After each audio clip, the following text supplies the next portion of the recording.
आणि जे उबाठा मोदींचं गुणगान गात होते ते जरा मी तुम्हाला ऐकवतो. एक शेअरवर म्हणून चला. सगळे म्हणतात ना मोदी म्हणजे कोण आहे, मोदी म्हणजे काय आहे, तर मोदी समोर बसलेले आहेत.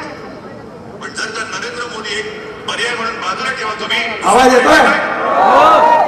एक तरी लायक चेहरा काँग्रेसकडे आहे जो पंतप्रधान पदाची खुर्ची नवे मान मराठा आणि जबाबदारी सांभाळू शकेल असं देतोय. कोणी राहिलेलं नाहीये. सगळे बरबटलेले आहेत. कोण कोळशात बरबटले, कोण टूजीमध्ये बरबटले, कोण कशात बरबटले, सगळं बरबटलेलं.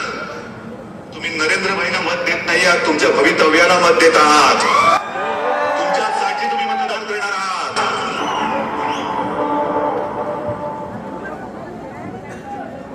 हे बघितलं? आता बघितलं?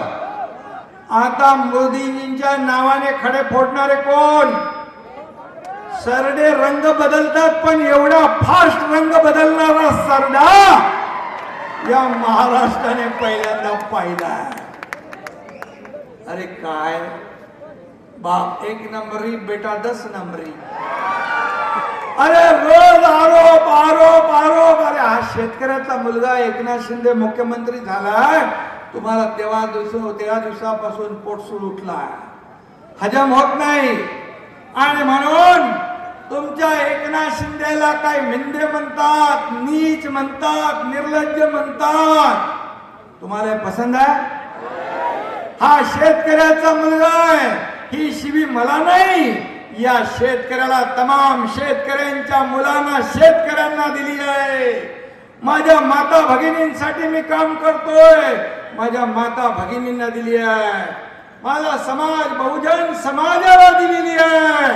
आणि म्हणून येत्या निवडणुकीमध्ये मी काय आरोप केला, उत्तर आरोपाने देत नाही का. आणि पोराटोरांच्या आरोपाला तर मी उत्तर देतच नाही, बघत पण नाही तिकडे.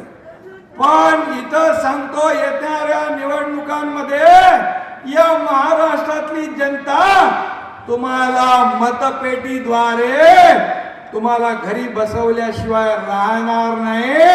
ही काळ्या दगडावरची भगवी रेग आहे. आणि म्हणलं आता घरी बसायची तुम्हाला सवय आहेच, घरून राज्य कारभार चालवायचा. उंटावरून शेळ्या हाकता येतात का? उंटावरून शेळ्या हाकता येतात?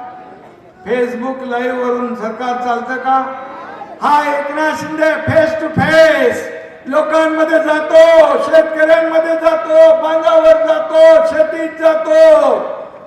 मला म्हणतात हा हेलिकॉप्टरने जातो आणि शेती करतो. असा शेतकरी बघितलाय का? मला सांगा. जर मी महाबळेश्वरला गाडीने गेलो तर 8 तास लागतील. 8 तास त्यांना तो शौक आहे. 8 तासात मी 10,000 फाईल साईन करेल. 10,000. मला शेतीची आवड आहे, कारण शेतकऱ्याचा मुलगा आहे. तुम्ही शेतकऱ्याला शिव्या देताय, कामगाराला शिव्या देताय, महिला भगिनींना शिव्या. काय तुमचं चाललंय? माता भगिनींना काय काय शब्द वापरताय? ही बाळासाहेबांची संस्कृती नव्हती, बाळासाहेबांचं ही परंपरा नव्हती. बाळासाहेबांचे विचार सोडले तुम्ही, बाळासाहेबांच्या विचारांना मूठमाती दिली. स्वतः खुर्चीसाठी 2019ला तुमच्या तमाम या महाराष्ट्रातल्या जनतेच्या पाठीत खंजीर कुणी खुपसला? तुम्ही छापला, खुपसला. मग बैमान कोण? विश्वासघातकी कोण? आम्ही तर शिवसेना वाचवण्याचं काम केलं, धनुष्यबाण वाचवण्याचं काम केलं. म्हणून अभिमानाने आज तुमच्या हातात धनुष्यबाण आहे. आणि म्हणून शिवसेनेचं खच्चीकरण थांबवण्यासाठी आम्ही निर्णय घेतला. अरे मला सांगा, सरकारमध्ये असलेले मंत्री सत्तेला ठोकर मारून पाय उतार होऊन बाहेर कधी पडलेले बघितले? आम्ही पडलो या महाराष्ट्रासाठी, या गोरगरिबांसाठी, या शिवसेनेसाठी. आणि म्हणून आज तुम्ही एवढ्या मोठ्या संख्येने उपस्थित झालात. मी सांगतो तुम्हाला, जर आम्ही चुकीचं पाऊल उचललं असतं तर या संदीपान भुमरेच्या रॅलीत एवढे हजारो लोक आले असते का? महाराष्ट्रातच असं चित्र आहे. आणि त्यांना कायमस्वरूपी घरी बसवण्याचं काम या निवडणुकीत आपल्याला करायचं आहे. आणि म्हणून बाकी कोण आहेत ते ऐरे गैरे तिकडे काय बघू नका. ऐरे गैरे म्हणजे माहित आहे ना, त्यांचा इतिहास पण तुम्हाला माहित आहे. मला बोलून तोंड खराब करायचं नाही. संदीपान भुमरे एक हाडाचा कार्यकर्ता आहे, सर्वसामान्य कुटुंबातला आहे. आणि म्हणून त्याला येत्या किती तारीख आहे मतदान, 13 तारखेला धनुष्य बाणासमोरचं बटन आपल्याला दाबायचं आहे. आणि पुन्हा मोदी साहेबांना या देशाचं प्रधानमंत्री बनवायचं. बाजूला जालना मतदारसंघ आपला रावसाहेब दानवे यांचा तिथं कमळ आहे. आणि म्हणून तुमचं मत, एक मत विकासासाठी, तुमचं एक मत मोदींच्या पुन्हा प्रधानमंत्री बनण्यासाठी. धनुष्य बाणावर मत म्हणजे कुणाला मिळतं ते थेट नरेंद्र मोदीजींना. महायुतीला मत म्हणजे थेट नरेंद्र मोदीजींना. आणि म्हणून तुमच्या विश्वासावर, महाराष्ट्राच्या विश्वासावर, या देशातल्या जनतेच्या विश्वासावर मोदी गॅरंटी या देशात चालते. दुसरी काही गॅरंटी चालत नाही. सगळ्या गॅरंटी फेल झाल्या. लोक आता जाहीरनाम्यामध्ये वचन देतात, इलेक्शन गेलं की म्हणतात प्रिंटिंग मिस्टेक. खरं म्हणजे जाहीरनामा काढण्याचा अधिकार, नैतिक अधिकार काँग्रेसला आहे का?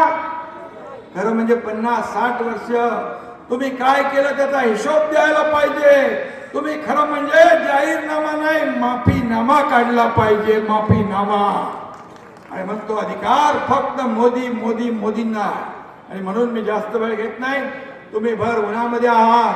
मी तुम्हाला मनापासून धन्यवाद देतो की या ठिकाणी आजच आपण भुमरे मामाच्या नावावर शिक्कामोर्तब केलेला आहे.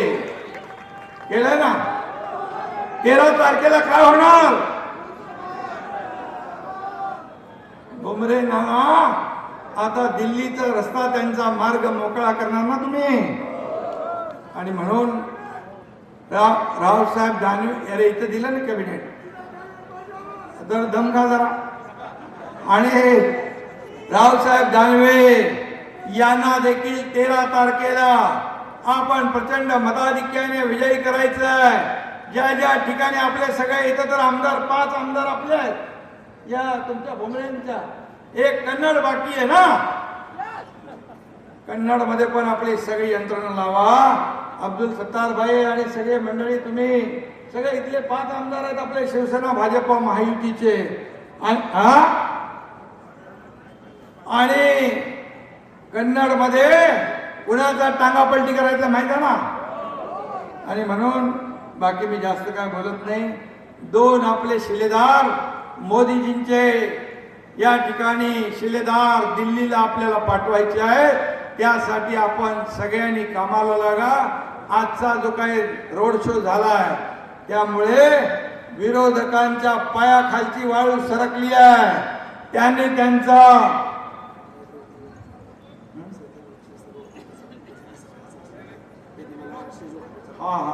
हे असेच आहेत.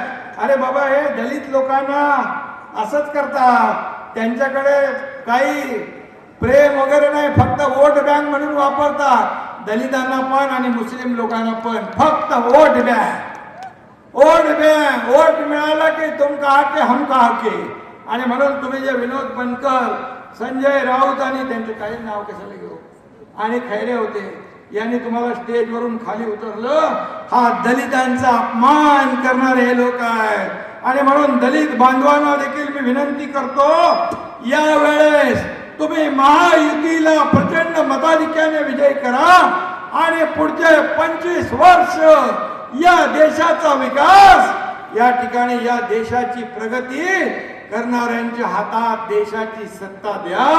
एवढीच विनंती आपल्याला करतो. मनापासून धन्यवाद देतो. जय हिंद, जय महाराष्ट्र, जय श्रीराम.